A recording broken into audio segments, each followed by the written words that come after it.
Yan. At kami ay bababa na. At ang iba ay hindi pa bababa. At may papasok, meron uling bababa. Ganun ang sitwasyon dito. Wala ka. Baliw ka.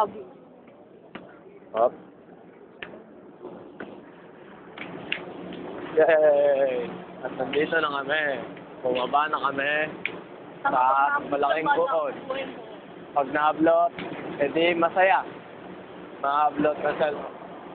Kasi kaya ako nagbibideo, lalagay ko to sa YouTube. Pag nahalbo to, paglagay sa YouTube, ganun pala nahalbos yun. Yo, puputok tawag. Dito, pag ipapasok mo na to, siyempre, gagana mo na yan. Hindi na yan lalabas tulad ng una. Ganun yun. Okay, bababa ko na at baka ma-upload nga naman to cellphone. Bye-bye. Bye-bye.